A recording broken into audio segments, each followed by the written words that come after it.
अर्हन्ताणं नमो सिद्धाणं नमो आयर्याणं नमो वज्रायाणं नमो लोये सब्बसाहु। किरण Ben है, किरण Ben मंगलाचरण करोगे?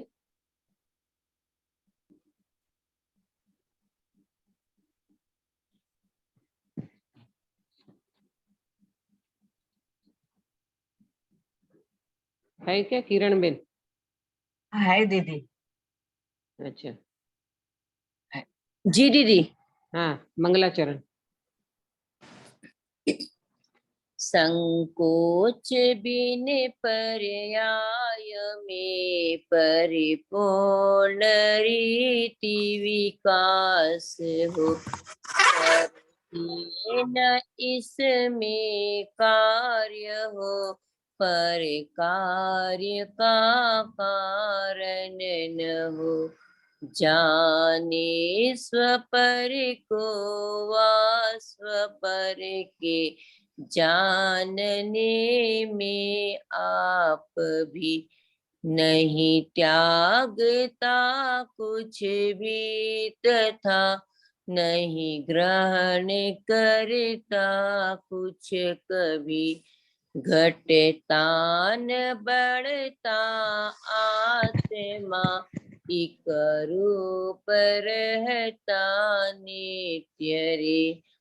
घटता न बढ़ता आत्मा एक रूप रहता नित्य रे। बहुत सुंदर मंगलाचरण किया आपने। सुबह मंगल प्रभात की मंगल बेला में दीदी थोड़ा मोबाइल ओछू रखो ना। हाँ, सुबह मंगल प्रभात की मंगल बेला में हमारी चर्चा अरे हाँ बस। हाँ, सुबह मंगल प्रभात की मंगल बेला में हमारी समयसार परिशिष्ट के आधार से शक्तियों की चर्चा चल रही है। और उन शक्तियों में हम कल जो चर्चा शुरू की थी, त्यागोपादान शून्यत्व शक्ति, है ना। त्यागोपादान शून्यत्व शक्ति, जो घटता नहीं है, बढ़ता नहीं है, ऐसे स्वरूप से निश्चित रूप से वैसा का वैसा रहने रूप, ये है त्यागोपादान शून्यत्व शक्ति। इसका ऐसा ऐसा क्यों स्वरूप बताया? वैसा का वैसा रहने वाला, जिसमें कोई घटबढ़ नहीं होता है। तो आचार्य देव कहते हैं कि अपना जो स्वरूप है, अपना जो स्वभाव है, उसमें कभी घट बढ़ होती नहीं है। क्या घट बढ़ नहीं होती? घटना और बढ़ना ये पर्याय का स्वभाव है। और जो ध्रुव स्वभाव है, जो शक्तिमान भगवान है, वो वैसा का वैसा रहता है।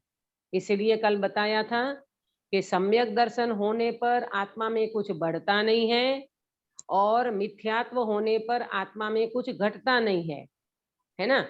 और पर का त्याग ग्रहण करने का आत्मा का स्वभाव ही नहीं है। अरे मेरे में कुछ कमी हो तो मैं बाहर से कुछ ग्रहण करूं, और मेरे में कुछ अधिक बढ़ जाए, ओवरफ्लो हो जाए, तब तो मैं कुछ त्याग करूं।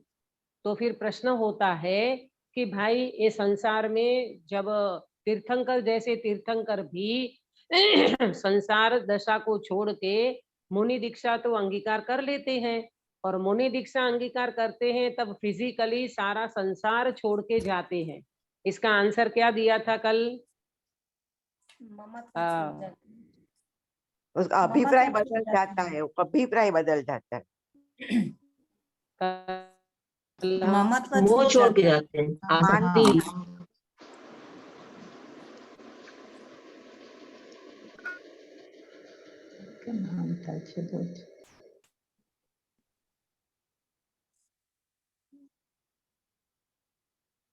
बोलो सुनीता जी। हाँ दीदी, मतलब उनका ये ममत्व छोड़ के अभिप्राय उनका बदल जाता, दृष्टि उनकी बदल जाती है। हाँ, ममत्व छूटता है, संयोग तो वहां का वहां रहता है, दुकान मकान तो जहां है वहीं रहता है, परंतु जब मुनि दीक्षा अंगीकार करते हैं तो उनके प्रति जो आसक्ति थी, जो अट्रैक्शन था, जो ममत्व था, वो ममत्व छोड़ के जाते हैं। बराबर। इसीलिए तो समय सार की 34 नंबर की गाथा में क्या कहा? ज्ञान तेज प्रत्याख्यान छे। आई ना गाथा? समय सार की 34 नंबर की गाथा में क्या बताया? ज्ञान तेज प्रत्याख्यान छे। ज्ञान ते प्रत्याख्यान, हम तो बाहर से प्रत्याख्यान ले लेते हैं, नियम ले लेते हैं, ये खाएंगे, ये नहीं खाएंगे, ये छोड़ेंगे, ये नहीं छोड़ पाएंगे, इतना छोड़ेंगे, उतना छोड़ेंगे। ये जो भी हम चर्चा करते हैं वो सारी की सारी चर्चा हम बाहर के पदार्थ को छोड़ने की करते हैं। परंतु याद रखना, इस जीव ने अनंत भव में अनंत बार पदार्थ तो छोड़ा है, परंतु पदार्थ का अनुसंधान नहीं छोड़ा। क्या बोला अंकित भैया? पदार्थ तो छोड़ा है लेकिन पदार्थ का अनुसंधान नहीं छोड़ा। अनुसंधान माने उसका अट्रैक्शन, वो अभिप्राय में से नहीं छूटा। हमने मुनिव्रत धार अनंत बार ग्रेवक उपजायो, तो ये ग्रेवक ऐसे कैसे नहीं चला जाता। नवमी ग्रेविक में कौन जाता है? बोलो, नवमी ग्रेविक में कोई ग्रस्त जा सकता है? नहीं, मुनिराज ही जा सकते हैं। हाँ, मुनिराज ही जाते हैं। तो वो मुनिराज कैसे जाते हैं? मुनिराज सारा संसार छोड़ के जाते हैं, सारा परिग्रह छोड़ के जाते हैं, फिजिकली सब कुछ छोड़ के वन जंगल में उतरते हैं और जंगल में जाकर के मुनि दीक्षा अंगीकार करके एक तिनके का भी परिग्रह नहीं रखते हैं। ऐसे मुनिराज नवमी ग्रैविक में जाते हैं। तो कहने का मतलब, नवमी ग्रैविक में अनंत बार होने वाली ये दशा, फिर भी ये जीव आत्मज्ञान से वंचित क्यों रह जाता है काश्मीरा बेन? दीदी उसका अभिप्राय नहीं बदलता। हाँ, बहुत बढ़िया। कि भाई उनने संसार तो छोड़ा, परंतु संसार अभिप्राय में से नहीं गया, है ना। उन्हें कपड़ा तो बदल दिया, उनने वेश तो बदल दिया, परंतु वेश बदलने के साथ वृत्ति नहीं बदली, परिणति नहीं बदली। इसीलिए गुरुदेव श्री ने 45 साल तक डंके की चोट इस बात पे वजन दिया कि भाई तुम पहले अपने स्वभाव को ग्रहण करो। बाहर का त्याग तो तुम जल्दी से कर देते हो, थोड़ी बहुत कसाई की मंदता में तुम संसार भी छोड़ के चले जाओगे, उससे होगा क्या? आपका अट्रैक्शन नहीं छूटा, आपके अभिप्राय में से नहीं गया वो संसार का भाव, तो फिर वहां जाने से होगा क्या? कुछ भी नहीं होने वाला। कुछ भी नहीं होने वाला माने पुण्य बंधेगा, कसाई की मंदता होगी, उससे जीव स्वर्ग में चला जाएगा, परंतु संसार का परिभ्रमण तो वैसा का वैसा रहेगा। ख्याल में आया? अपने को तो संसार का परिभ्रमण छोड़ना है, जन्म मरण को का अभाव करना है, भव का अभाव करना है, भगवान बनना है, अपने चैतन्य स्वभाव को पर्याय में प्रकट करना है, पूर्णतः अपने को सुखी होना है। तो आचार्य देव कहते हैं, भाई पहले तुम ग्रहण और त्याग से जो शून्य है ऐसे स्वभाव को पहचानो। अरे मेरी आत्मा ने कभी किसी को ग्रहण करा ही नहीं है ना, तो मैंने छोड़ने की बात कहाँ आए? जैसे सुनना ध्यान से, जैसे रास्ते के ऊपर जवेरी बाजार हो और जवेरी बाजार में एक दुकान खुली हो है, और जवेरी बाजार में दुकान में हीरा माणिक मोती सब कुछ रखा है, और वहां से एक पागल व्यक्ति पास हो रहा है और वो ये कहता है कि मैंने इतने हीरे का त्याग किया, मैंने इतने माणिक मोती छोड़ दिया, तो बोलो जागृति बेन उसको क्या कहेंगे?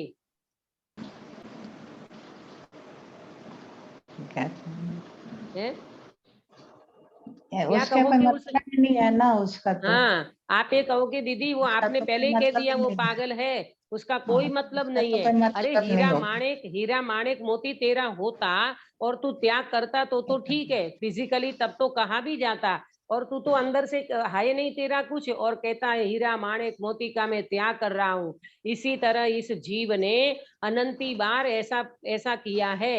हीरा माणिक मोती वास्तव में देखा जाए तो पर द्रव्य है, जड़ द्रव्य है, उसका त्याग कर सकता ही नहीं है। और त्याग होता है तो अभिप्राय में त्याग भी मालूम कब होता है प्रवीण? कोई भी पदार्थ का अभिप्राय में त्याग कब होता है? ये जीव अभिप्राय में से कब छोड़ सकता है? जब ये जीव ने अपने स्वभाव को ग्रहण करता है, तब कहना चाहिए वो अभिप्राय में से निकला, नहीं तो अभिप्राय भी छूटता नहीं है। अभिप्राय छोड़ने वाले व्यक्ति को पहले कुछ ग्रहण करेगा अंदर में, तब वो त्याग करा ऐसा कहा जाएगा। आत्मा को तो ग्रहण किया नहीं, स्वभाव का तो ग्रहण किया नहीं, जानन देखन स्वभाव को तो समझा नहीं, और ये बाहर में सब छोड़ छाड़ के दुनिया छोड़ के चला। अरे कुछ नहीं होने वाला भाई। इसीलिए कहते हैं सबसे पहले स्वभाव को ग्रहण करो, तब फिजिकली बाहर में कुछ छोड़ा होगा तो उसका उपचार आएगा। ख्याल में आया? अब देखो आज तो पहले अपनी दशा की मतलब बात करते हैं कि अपन तो अभी बाहर के पदार्थ को छोड़ने में भी दम लगता है।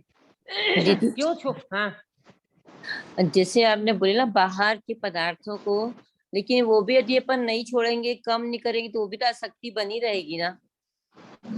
हाँ, ये आपने आपका स्वभाव को तो समझना ही है, लेकिन बाहर के वस्तु पदार्थ को भी यदि नहीं छोड़ते हैं, उसका क्वांटिटी कम में नहीं रखते हैं, तो उसमें भी तो हाँ, आसक्ति बनी रहेगी। समझ गए वो भी तो समझ गए संसार आप। बढ़ाने का एक कारण हाँ, है ना। देखो सुनो, संसार बढ़ाने का कारण सबसे पहले अभिप्राय है। मिथ्या दर्शन किसे कहते हैं? विपरीत मान्यता को मिथ्या दर्शन कहते हैं। वो संसार बढ़ाने का कारण है। किरण बेन, ये बात आपकी ठीक है कि व्यवहार से तो ऐसा कहा ही जाएगा, लेकिन अभी मैंने जो एग्जाम्पल दिया उससे आपको समझ में आया होगा कि भाई कहा मात्र बाहर की वस्तु का त्याग करे और अंदर में स्वभाव को ग्रहण न करे तो उससे उनको कोई फायदा होने वाला नहीं है। और इसके साथ मैंने ये बात भी आपको कही कि तीर्थंकर का जीव हो, ज्ञानी जीव हो, जिसको आत्मज्ञान की प्राप्ति होने के बाद जब संसार छोड़ने का परिणाम आता है ना, तो कल तो मैंने आपको ये बात कही थी कि अगर वो फिजिकली ये सारी चीजों का, देखो पहले किरण बेन, पहले जीव को 3 बात समझना। पहले अभिप्राय छूटता है, फिर आसक्ति छूटती है और फिर अस्थिरता छूटती है। क्या बोला प्रवीण? 3 बात।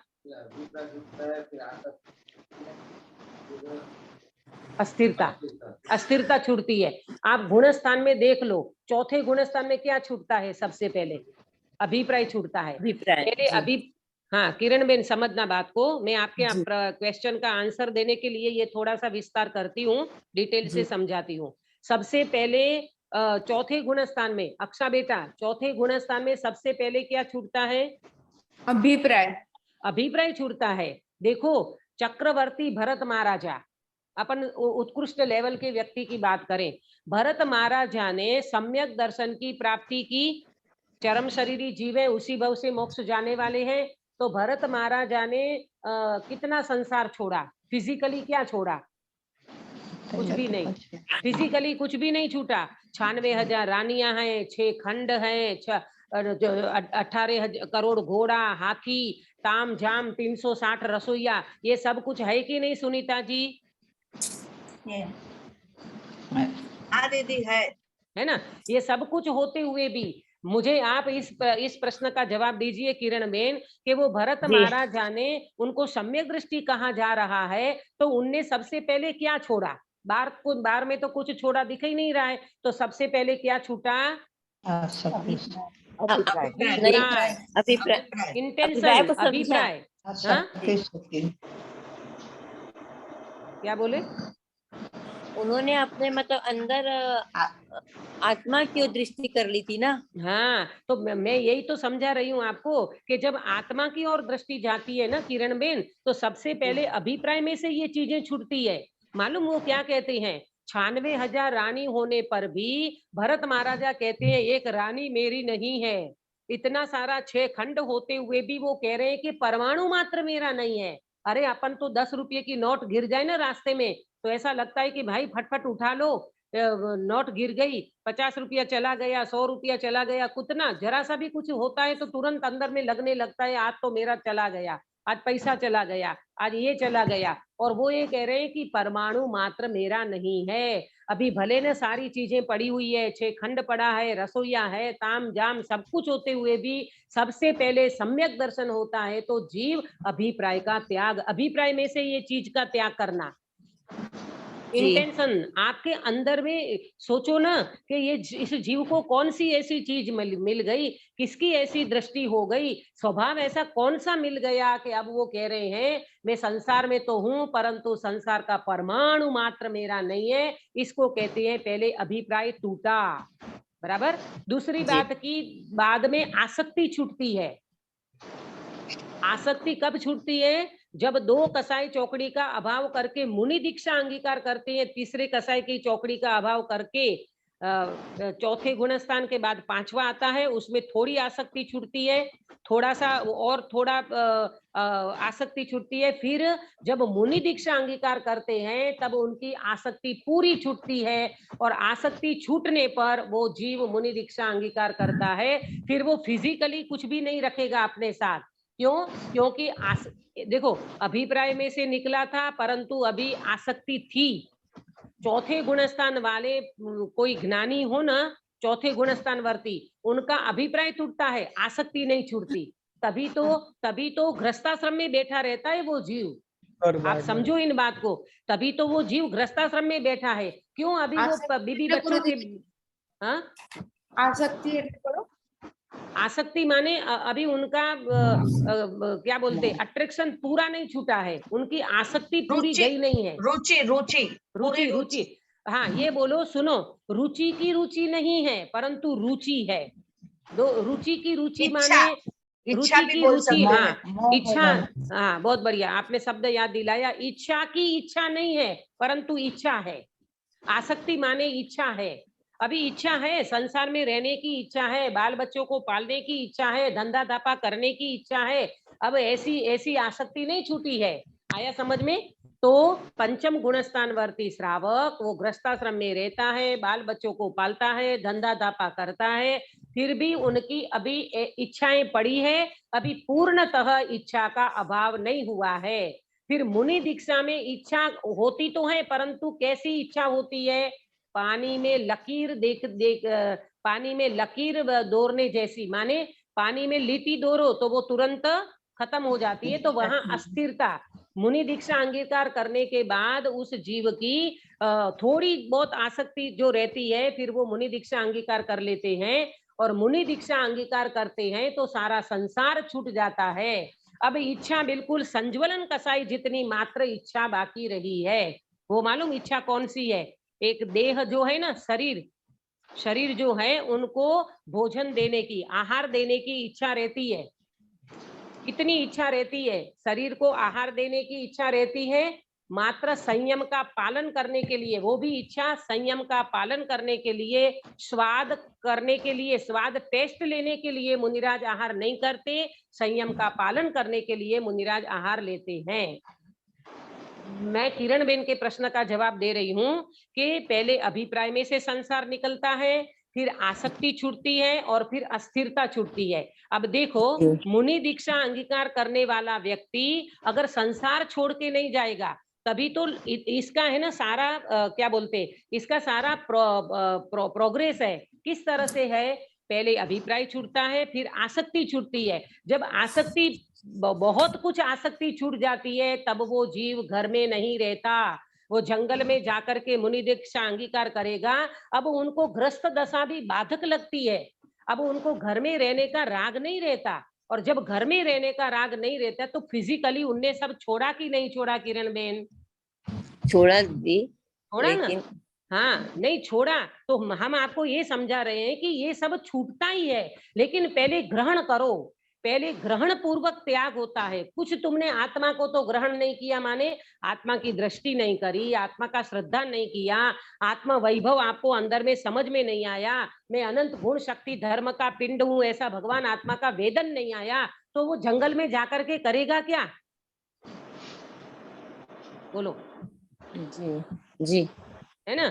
और हाँ। अगर ऐसा भी नहीं होता ना, निमित्त नैमित्तिक संबंध है ये, यहाँ आसक्ति छूटती है और वहां फिजिकली ये सब संसार, घर गृहस्थी, बाल बच्चे, दुकान मकान सब छूटता है। अगर ऐसा नहीं होगा तो फिर वो श्वेतांबर में जो वो बात आती है कि भरत महाराजा को तो अरीसा भवन में केवल ज्ञान हो गया। बोलो ये बात खरी उतरेगी? ये बात आपको गले बैठती है? बोलो प्रवीण, हाँ? ये बात गले कैसे उतरेगी? यहाँ तो अरीसा भवन में बैठे हैं, यहाँ अरीसा भवन में बैठे हैं, महल के बीच में बैठे हैं, और यहाँ केवल ज्ञान हो गया। इसका मतलब ये हुआ कि केवल ज्ञान पहले होता है और मुनि दीक्षा बाद में आती है। ये तो कंट्रोवर्सी हो गई। बात समझ में आ रही है अक्षा बेटा आपको? दीदी उनका आत्मा का बल इतना मतलब उत्कृष्ट हो गया होगा, तो इसलिए भी तो हो सकता है ना उनको केवल फर्क नहीं ज्ञान। पड़ा तो कुछ डर है, ऐसा भी तो अंदर में दीदी। हो गए थे ना। एक जन बोलो, मेरे को दो दो तीन बोलते हो ना, साथ में समझ में नहीं आता। हाँ अक्षा बेटा क्या बोला आपने? यही कि उनका आत्मबल इतना स्ट्रांग हो गया कि कोई जगह का कोई फर्क नहीं पड़ा, कोई उनको कपड़े का कोई फर्क, किसी भी चीज का फर्क ही नहीं पड़ा। हाँ ऐसा नहीं होता बेटा, किसी चीज का फर्क नहीं पड़ता तो फिर ग्रस्त दशा में केवल ज्ञान हो जाता है। चलो आपकी बात हम मान्य करें, उसको क्षेत्र का फर्क नहीं पड़ा, उसको जगह का फर्क नहीं पड़ा, फिर बाद में केवल ज्ञान होने के बाद मुनि दीक्षा अंगीकार करने की क्या जरूरत पड़ी? वहां भी कुछ फर्क नहीं पड़ता, घर में बैठे बैठे मोक्ष में चले जाते ना। बताओ क्या जवाब है इसका? अरे ऐसा नहीं होता प्रभु, मोक्ष मार्ग का क्रम है। आप ये कहोगे कि घर में बैठे बैठे क्या फर्क पड़ता, अरिसा भुवन में बैठे बैठे केवल ज्ञान हो गया, तो फिर हम ये कह रहे हैं चलो केवल ज्ञान हो गया तो घर में बैठे ही मोक्ष चले जाते ना, फिर बाद में मुनि दीक्षा अंगीकार करना कितना कंट्रोवर्सी है। ये तो ऐसी बात हो गई अक्षा बेटा, पहले कोई लड़का, पहले कोई छोकरा, पहले कोई लड़का पहले सीए हो जाता है और बाद में 10th पास करता है। ये आपके भेजे में बात बैठती है सुनीता जी? नहीं नहीं दीदी, वो तो क्या है, मतलब बोलते हैं ना मनोबल मजबूत हो ना, तो त्याग तो खाली बाहर ही त्याग दिखता है, अंदर से तो कुछ पता ही नहीं होता, और बाहर का वो मक्कम का मन करके वो त्याग कर लेते हैं। बहुत लोग हाँ। ऐसा भी करते हैं। मंद कषाय अलग चीज है और कषाय हाँ। का अभाव होना अलग चीज है। हम्म। ख्याल में आया? ये अपने को पक्ष छोड़ के, मताग्रह छोड़ के, हठाग्रह छोड़ के, मध्यस्थ होकर के किरण बेन ने बात को समझना होगा। अरे सही बात है, बात तो बिल्कुल बैठती है। पहले तो केवल ज्ञान हो गया और बाद में कहते उनको देवों ने वस्त्र दिया और फिर उन्होंने दीक्षा अंगीकार करी, ऐसी कंट्रोवर्सी हो जाती है। इसीलिए तो कहते हैं निमित्त नैमित्तिक संबंध, कर्ता कर्म संबंध, ये सारी चीजें प्रॉपर समझना होगा। निमित्त नैमित्तिक संबंध है बाह्य पदार्थों के साथ, कर्ता कर्म संबंध 3 काल में नहीं है। आया प्रवीण समझ में? कोई भी पदार्थ के साथ आपका कर्ता कर्म संबंध हो नहीं सकता, आपका निमित्त नैमित्तिक संबंध है। इसीलिए जब ऐसी दशा अंदर में आती है तो निमित्त रूप से जो बाहर का परिग्रह होता है वो छोड़ने का भाव आता ही आता है। ऐसा निमित्त नैमित्तिक संबंध है, कर्ता कर्म संबंध नहीं है। कर्ता कर्म क्यों नहीं है? क्योंकि ये जीव पर द्रव्य का कर्ता है ही नहीं, पर पदार्थ का कर्ता है ही नहीं। अरे राग का कर्ता नहीं है तो पर द्रव्य की तो कहां बात आई। इसीलिए समय सार की 34 नंबर की गाथा में ज्ञान तेज प्रत्याख्यान छे। देखो मैं एक बार और कहती हूँ, अभी हम हमारी भूमिका की भी बात करें ना, कई बार अपने को नियम लेने का भाव आता है। सुनना ध्यान से, नियम लेने का भाव आता है, परंतु अपने अंदर में थोड़ी बहुत कमजोरी पड़ी रहती है ना, तो ऐसा लगता है कि मैं नियम तो लूं लेकिन 4 दिन का ले 8 दिन का लेती हूँ, 4 दिन का लेती हूँ। आजीवन कोई चीज को छोड़ने का नियम लेने में हम झिझकते क्यों हैं, हम क्यों अटकते हैं? उसका रीजन, क्योंकि हमारी अंदर में वो चीज पूरी रीति से हमारा मन तैयार नहीं हो रहा है कि इसको हम बिल्कुल छोड़ दें और भविष्य में कभी उनका विकल्प सुधा ना आए। बोलो ऐसा होता है कि नहीं अपने जीवन में, अपनी लाइफ में? होता है ना? बिल्कुल प्रैक्टिकल है, बिल्कुल प्रैक्टिकल है। हमें ये चीज छोड़ने का भाव तो आता है लेकिन फिर ऐसा लगता है अभी तो छोड़ देंगे, फिर लेकिन अंदर से ऐसी वो क्या बोलते हैं, अंदर अभिप्राय में तो वो चीज पड़ी रहती है कि नहीं अभी ये तो खाना है, अभी भले चातुर्मास का दिन चल रहा है, अभी नहीं पा रहे हैं, लेकिन बाद में तो खाएंगे, बाद में तो खाएंगे। ये बाद में क्या होता है? बाद में तो खाऊंगी, बाद में तो खाने का भाव रहेगा। इसका मतलब आपके अभिप्राय में से वो चीज नहीं गई है तो आप फिजिकली भी उस चीज का त्याग नहीं कर सकते। ख्याल में आया? किरण बेन आपके प्रश्न का उत्तर? थोड़ा तो एटलीस्ट ट्राई तो कर सकते हैं ना दीदी कि ऐसा चौमासे का 4 महीना नहीं हाँ खाया, तो करो ना, उसकी कोई ट्रायल मना नहीं है। हाँ बेटा उसकी कोई मना नहीं है। देखो शक्ति प्रमाण कीजिए, शक्ति प्रमाण, आपकी शक्ति है तो उस वस्तु को छोड़ सकते हो, लेकिन कहने का मतलब है कि वो वस्तु को छोड़ने के बाद, जैसे वो बोला ना कि बोलते हैं कि तुम आज बंदर का तुम्हें आत्मा का ध्यान करना है तो आज एक दिन तुम बंदर का ध्यान नहीं करना, माने बंदर को याद नहीं करना। हाँ तो वो व्यक्ति ध्यान करने बैठा, उसको क्या कहा गुरु ने, तू आज बंदर को याद नहीं करना। अब वो ध्यान करने बैठा तो जागृति बेन हंस रही है, क्या बात हुई भाई? वो बोलता मेरे को बंदर को याद नहीं करना है। हाँ, मेरे को आज मुझे बंदर बंदर याद को नहीं याद नहीं करना करना है, पड़ती। आज मुझे बंदर को याद नहीं करना है। अरे बंदर ही बंदर तो हो रहा है, बंदर ही बंदर हो रहा है, तू बंदर को ही तो याद कर रहा है भैया। क्या कर रहा है तू ध्यान में बैठ करके? ऐसी दशा हमारी न हो, पूर्व में अनंत बार ऐसी दशा हुई है, तो आपको ये लगेगा दीदी दीदी फिर फिजिकली कुछ छोड़ना ही नहीं, सब चीज खाते रहना, कौन कहता है भाई? आपकी शक्ति है, आपका मन है, आपका भाव है, तो छोड़ो ना। चातुर्मास में आप बहुत कुछ मर्यादा कर सकते हो, लेकिन ये चीज छोड़ने में धर्म की मान्यता नहीं करना और पहले स्वभाव को समझना। कृपाणु देव श्रीमद राजचंद्र जी ने आत्म सिद्धि में सबसे पहली बात क्या कही? काश्मीरा बेन बोलो। जे स्वरूप समझ्या विना पाम्यो हाँ, नहीं। ऐसा नहीं लिखा श्रीमद राजचंद्र जी ने पूर्व में, अरे ये मुनि दीक्षा अंगीकार करे बिना, मांस खमन करे बिना, इतनी चीजें छोड़े बिना, नहीं नहीं, सबसे पहला ज्ञानी पुरुष ये कहते हैं श्रीमद राजचंद्र जी, जे स्वरूप समझ्या बिना। आत्मा को जब तक तुम नहीं समझोगे तब तक तुम पदार्थ को कितना भी छोड़ो, पदार्थ का अनुसंधान नहीं छूटेगा, अट्रैक्शन नहीं छूटेगा, एकत्व नहीं छूटेगा, तो तुमने पदार्थ को छोड़ा तो भी तुम्हें मात्र पुण्य का बंध होगा, परंतु कर्म की निर्जरा कहो, स्वभाव की प्राप्ति नहीं होगी। इतनी सारी डिटेल मैंने कर दी, अभी आपको समझ में आया होगा। बोलो ये किरण। जी जी समझ में आ गया।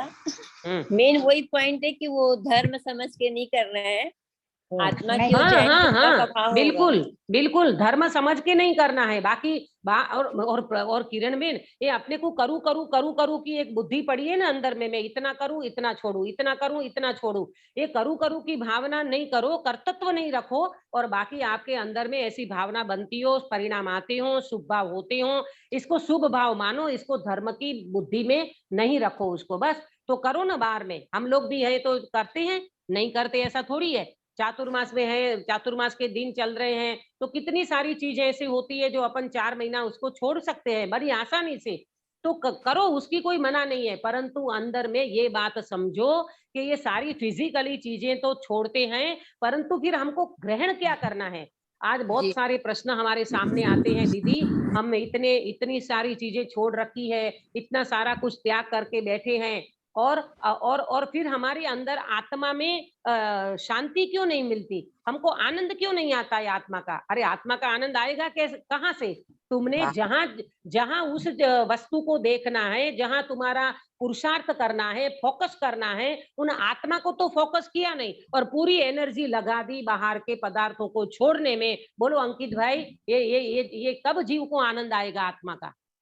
कभी कभी नहीं आएगा।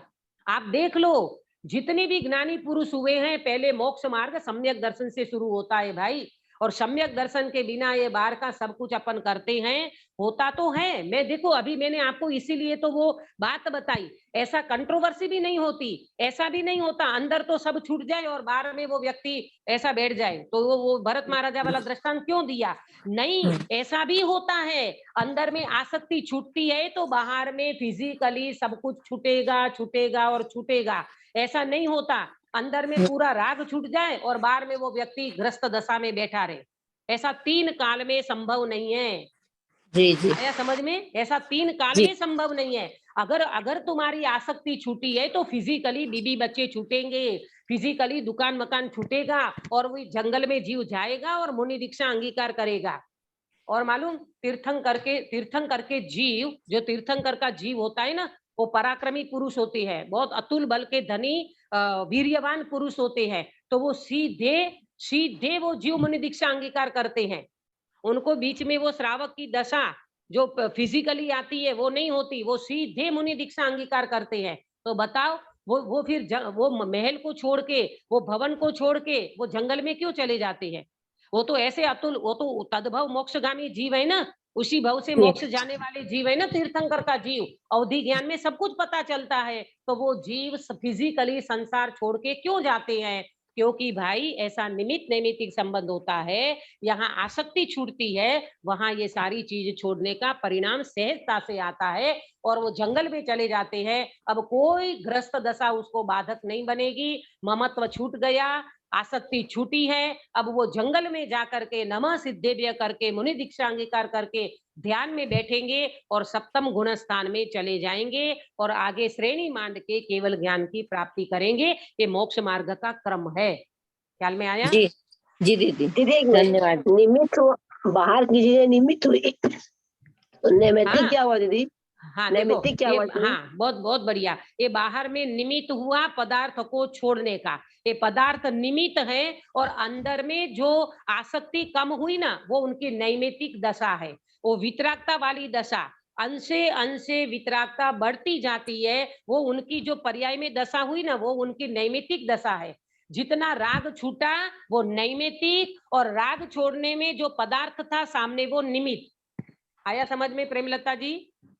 जी जी दीदी। हाँ ये है, ऐसा है निमित्त नैमित्तिक संबंध। यहाँ पदार्थ छूटता है, यहाँ स्वभाव ग्रहण होता है, माने वितरागता बढ़ती है, और वहां पदार्थ छूटते ही छूटते हैं। ऐसा निमित्त नैमित्तिक संबंध है। बराबर? आगे बढ़ू? हाँ दीदी।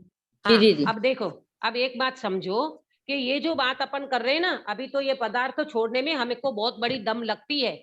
हमारा इतना संसार के प्रति, पदार्थों के प्रति इतना अट्रैक्शन पड़ा हुआ है कि हम तो अभी इतना, देखो एक बात समझना, इस मनुष्य भव, ये जो मनुष्य भव का प्लेटफॉर्म मिला है ना अंकित भैया, ये इतना अच्छा प्लेटफॉर्म मिला है और ऐसा क्रीम टाइम हमको मिला है, तो भी हम पदार्थ को जोड़ने में लगे हैं। यानी ऐसा लगता है कि दो फैक्ट्री है आपकी, अच्छी गाड़ी है, सब कुछ है आपके पास, आजीविका का कोई प्रॉब्लम आपके पास नहीं है, तो भी अपने को क्या ऐसा लगता है कि अब हम निवृत्ति ले लें? प्रवीण, ऐसा भाव क्यों नहीं आता?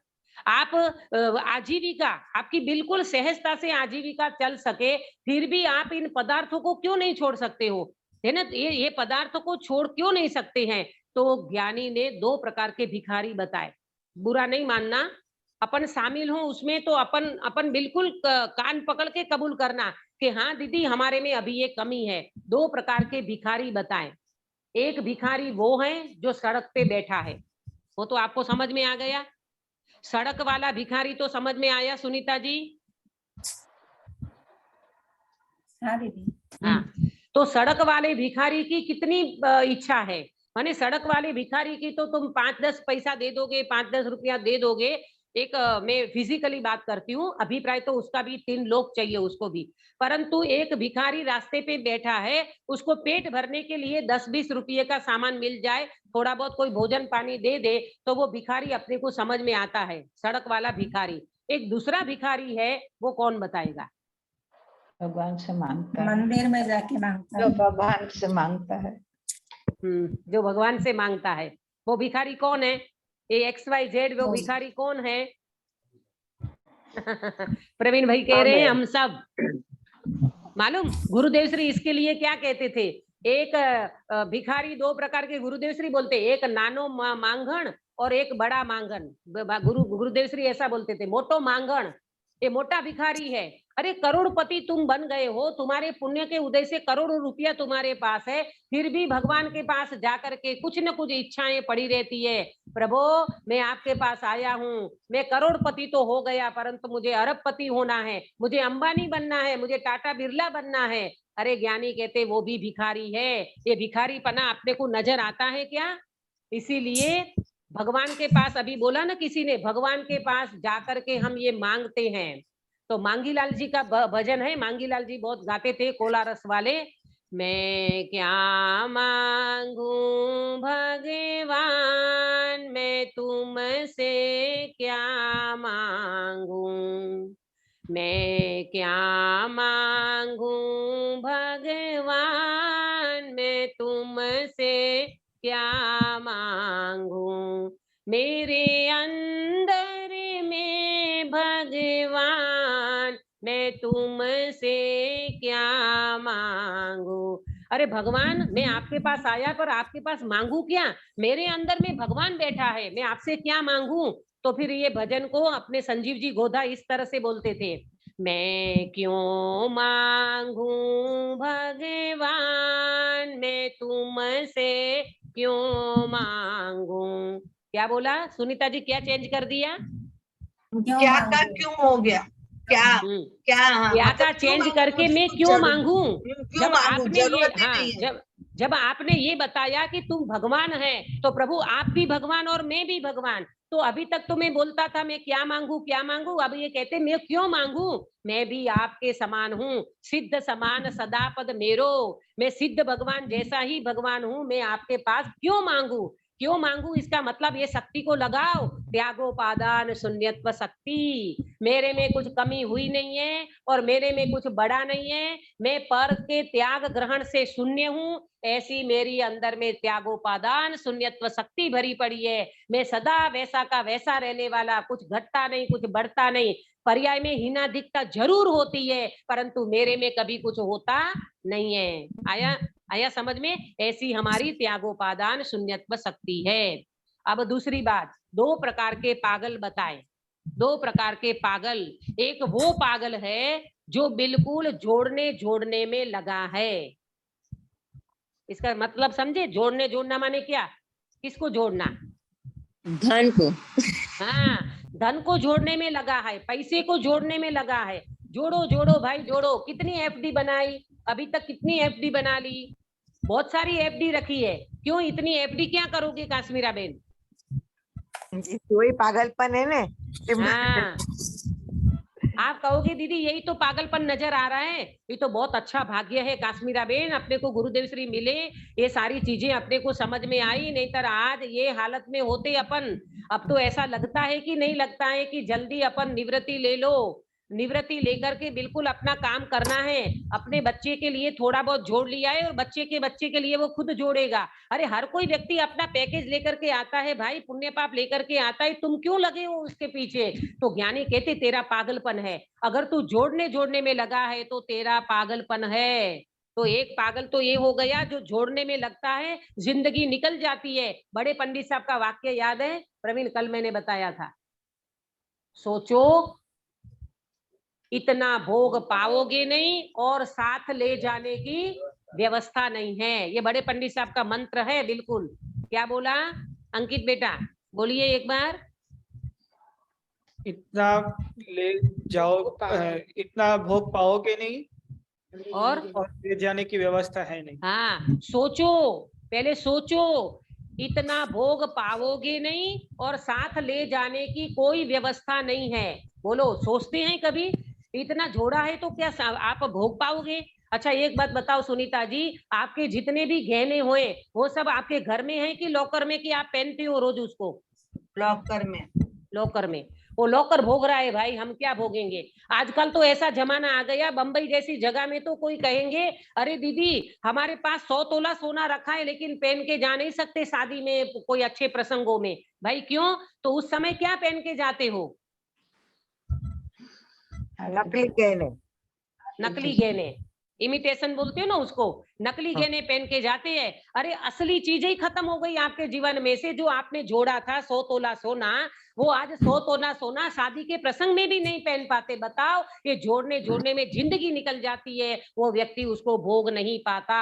और दूसरा पागल है त्यागने वाला, छोड़ने वाला, मात्र छोड़ता है छोड़ता है छोड़ता है छोड़ता है। और मालूम ऐसे भी लोग मिलते हैं, बहुत अच्छी बात है, मंद कसाई में मैं गलत नहीं कह रही हूँ, लेकिन सच्ची बात नहीं है, अच्छी बात तो है सच्ची बात नहीं है, इसका जरा डिफरेंस समझना। कोई एक व्यक्ति संसार छोड़ के जाता है, ये बहुत होता है ऐसा, देखने में भी आता है, सुनने में भी आता है कि पूरा परिवार ने दीक्षा ले ली, पूरा फैमिली ने दीक्षा ले ली, और क्या करा, और अरबपति आदमी, करोड़पति अरबपति आदमी और सारा संसार छोड़ के जा रहे हैं। तो जितनी भी धन सामग्री थी ना, वो सारी धन सामग्री उनने संस्था में दान में दे दी, अच्छी अच्छी जगह पे दान में दे दिया, सारा पैसा ये वो सदुपयोग कर दिया, जिसको देना था जरूरत थी वहां दे दिया।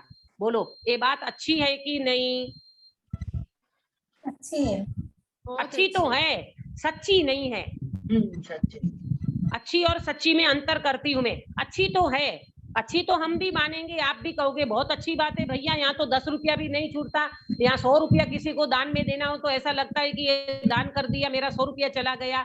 यहाँ कहते हैं कि ये अच्छी बात तो है, इनने सब कुछ छोड़ा तो सही, लेकिन छोड़ने वाला, त्यागने वाला कुछ ग्रहण किया कि नहीं, अंदर में स्वभाव को समझा कि नहीं, आत्मा की कुछ पता अंदर में चला कि नहीं, स्वभाव की दृष्टि हुई कि नहीं। अगर ऐसे ही वे व्यक्ति त्याग के चला गया तो ज्ञानी कहते हैं तुमने ये सब त्याग तो दिया परंतु ग्रहण तुमने कुछ किया नहीं, स्वभाव को ग्रहण नहीं किया, तो भाई इससे तुम्हारा पुण्य तो बंधेगा, परंतु पुण्य तो बंधेगा परंतु धर्म की प्राप्ति, स्वभाव की प्राप्ति ये होने वाली नहीं है। आया समझ में? ये जैन दर्शन का जो त्याग है ना, ये जैन दर्शन का त्याग समझने में दम निकलता है। हमको अनादिकाल से ऐसी हैबिट पड़ी हुई है, बाहर का ये छोड़ो ने, वो छोड़ो, ये छोड़ो ने। अरे छोड़ने की बात करते हो, कुछ ग्रहण तो करो अंदर में, स्वभाव तो ग्रहण करो। आत्मा को ग्रहण करे बिना जाओगे कहाँ? सम्यक दर्शन के बिना कैसे करोगे? ये सब होगी कैसे? मोक्ष मार्ग की यात्रा शुरू नहीं होती सम्यक दर्शन के बिना। और सम्यक दृष्टि जीव, मैंने फिजिकली बताया, भरत महाराजा बैठे हैं संसार में, सब कुछ होते हुए भी परमाणु मात्र को मेरा नहीं मानता।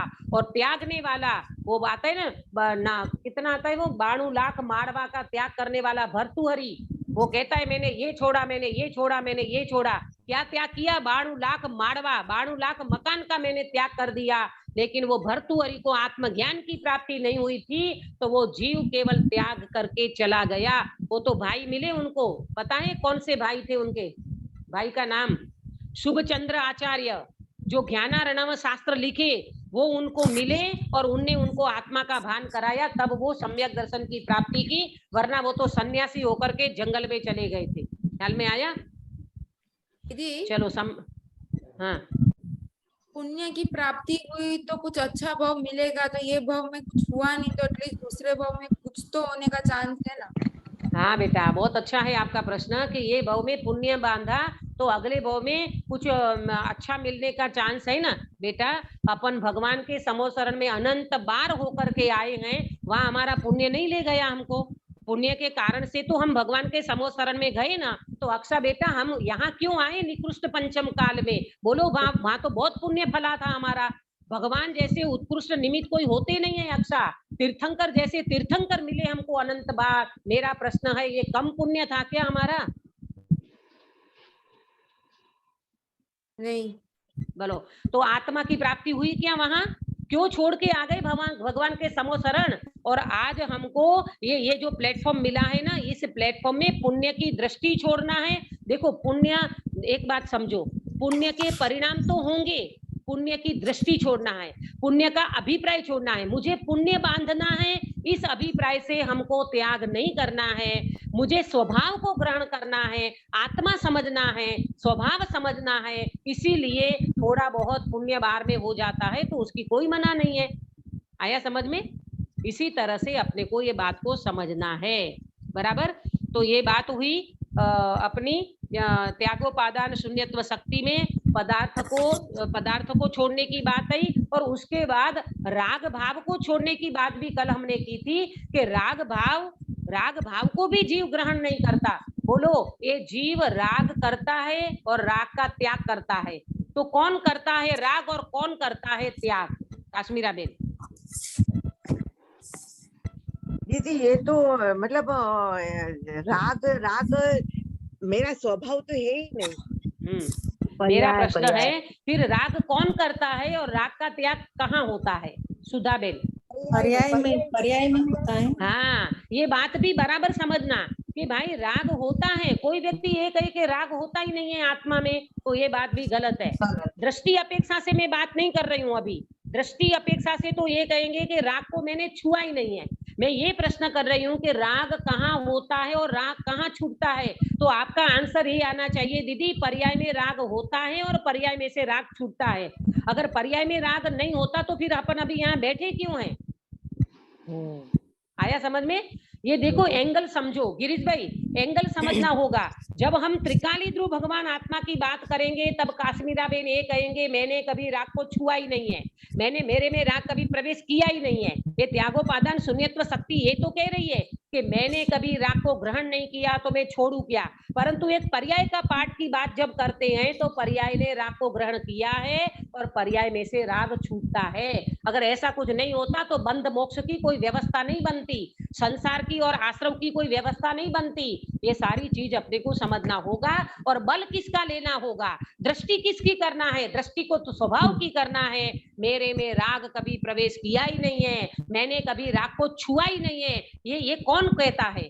मैंने कभी राग को छुआ ही नहीं है, ये कौन कहता है? पर्याय कहती है कि द्रव्य कहता है?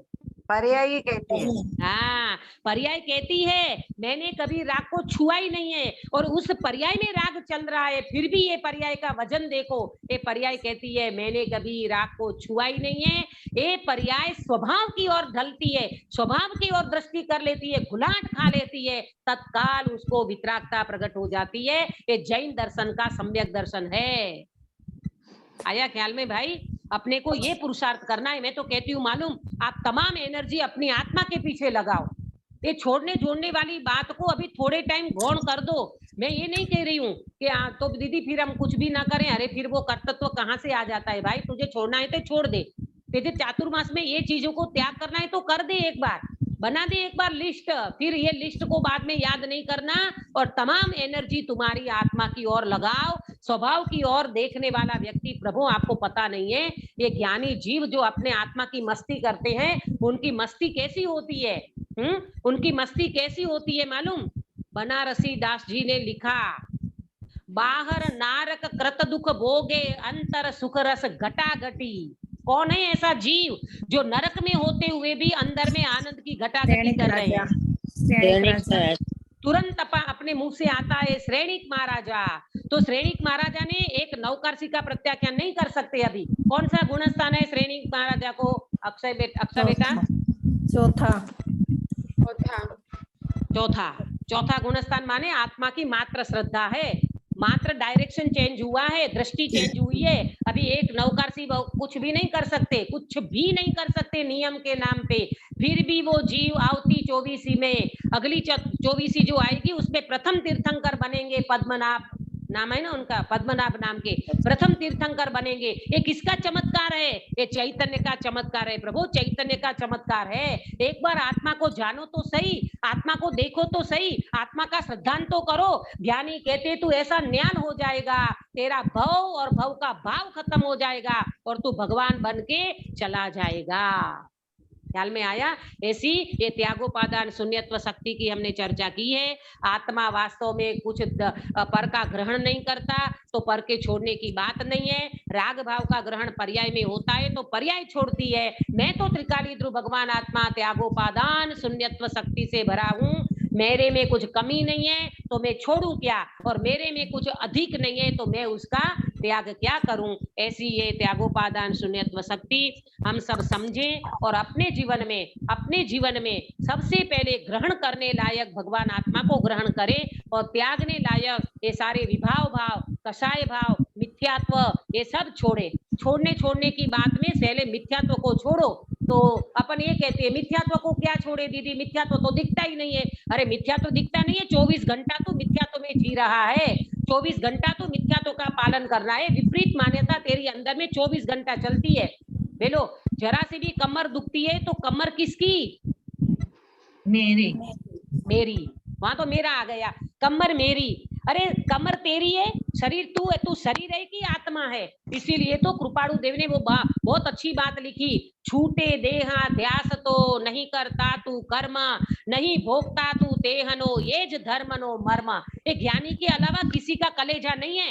ये 56 क्या बोलते उसको, 56 छाती बोलते ना, 56 इंच की छाती वो ज्ञानी की ही होती है। वो कहते हैं बाकी सब छूट जाएगा, पहले आत्मा को ग्रहण कर लो। भगवान आत्मा को देखो भाई, आत्मा को देखे बिना अनंत काल निकल गया। इसीलिए इतना जोर और वजन अपना सबका आत्मा पे आना चाहिए। वो सारी चीजें तो छूटने वाली है और छूटेगी, और वर्तमान में भी छोड़ोगे, उसमें ज्यादा दम नहीं है। दम तो अपनी आत्मा में वजन देना, स्वभाव की ओर दृष्टि करना, इसमें है। एक आत्मा ग्रहण हो जाता है तो परमाणु मात्र मेरा नजर नहीं आता। ये कोई कम त्याग की बात है क्या? ये अभिप्राय छोड़ने की कम बात है क्या? ऐसे भगवान आत्मा की दृष्टि हम करें, त्यागोपादान शून्यत्व शक्ति को समझे और अपने में ग्रहण करने लायक स्वभाव को ग्रहण करे, विभाव भाव का मान्यता में से त्याग करे, पर द्रव्य का मान्यता में से त्याग करे, मान्यता में से सब छूट जाएगा, स्वभाव ग्रहण हो जाएगा तो सब छूटने वाला छूट जाएगा, रहने वाला रह जाएगा और भगवान आत्मा का अनुभव होगा। ऐसी मंगल भावना के साथ ये त्यागोपादान शून्यत्व शक्ति आज पूरी हुई। कल अपन अगुरु लघुत्व शक्ति की चर्चा करेंगे। कौन सी चर्चा? अगुरु लघुत्व शक्ति। आप थोड़ी देर शांति से बैठना, आंख बंद करके। आंख बंद करने का मतलब ये है कि आप थोड़ी देर कहीं पर भी देखे बिना अपने स्वभाव को देखने का थोड़ा अभ्यास करोगे, चिंतन मनन करोगे, विचार करोगे तो विचार में इतना आनंद आएगा, अनुभव की तो बहुत दूर की बात है, आत्मा का विचार करने वाला व्यक्ति ही इतना नाच उठता है, इतना झूम उठता है। तभी टोडरमल जी साहब ने लिखा, देखो तत्व विचार की महिमा। जो व्यक्ति तत्व का विचार करता है उसको इतना आनंद आता है, तो अनुभव में तो अनुभव की तो क्या बात करे। वो तो जैसे बोलते हैं ना, घायल की गत घायल जाने, ऐसे अनुभव की बात तो अनुभवी पुरुष ही समझ सकते हैं आत्मा का आनंद क्या होता है। ऐसे आत्मा का आनंद हम सब प्राप्त करें, त्यागोपादान शून्यत्व शक्ति को समझे, ग्रहण करने लायक स्वभाव को ग्रहण करें और छोड़ने लायक सब छूट ही जाएंगे। फिजिकली भी छूटेंगे, मान्यता में से भी छूटेंगे, आसक्ति भी छूटेगी, अस्थिरता भी चली जाएगी और जीव केवल ज्ञान को प्राप्त करेगा। इस मंगल भावना के साथ अभी की बात को विराम देती हूँ। निज निधि निज में बताई यह अनंत उपकार है, इसके लिए जिन वाणी माँ को वंदना सतबार है।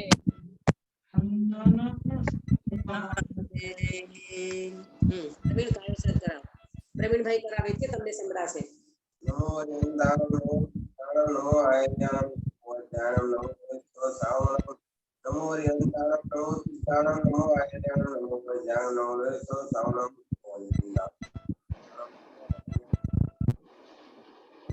नमो सावनम नमो रियंतानम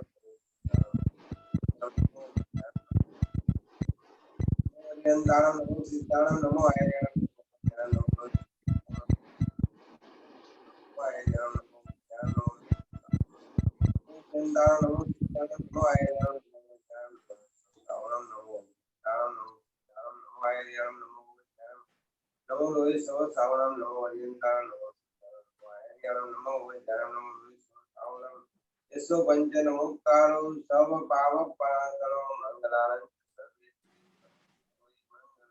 बोलो अंतर्मुख मुद्राधारी सर्वजिनेन्द्र भगवान की जय हो।